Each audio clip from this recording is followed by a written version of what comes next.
we try hard, and it's difficult, but we try hard to value and respect the individuality of our children.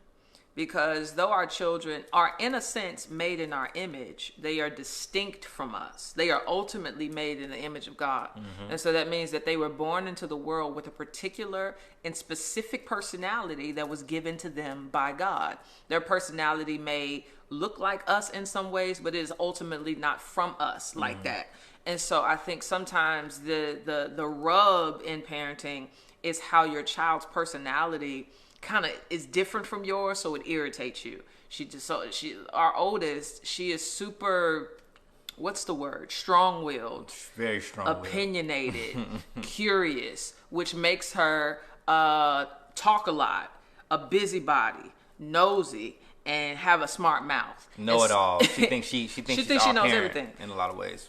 And so one of the things we had to remind ourselves is that she is not made in our image, she's made in God's image. And what that does is it helps us to not quench how God has made her, but rather shape how God has made her. And so we want her to have a strong will in a world that will tell her that she should be able to do and love whoever she wants. We want her to have a strong will. We just want to redirect it in the right way. Correct. We God can use this for his glory, We want to be able to rein in the way that God has made her, but not destroy the way God has made her. Yeah, and I think a lot of times in black homes, a lot of times we don't, it's probably in other homes, but I grew up in a black family, so I'm speaking for black homes.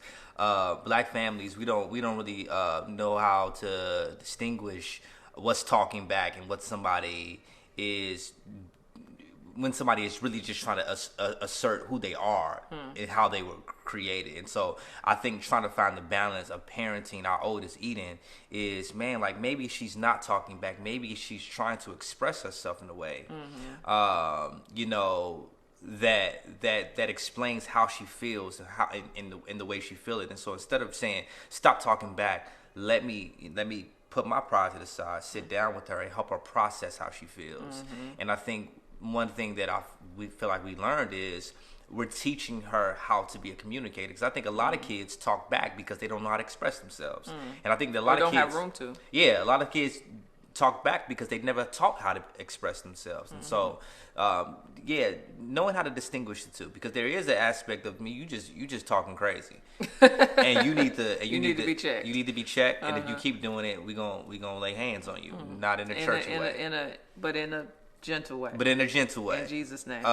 But it is an aspect of like letting them be themselves and helping them process through that.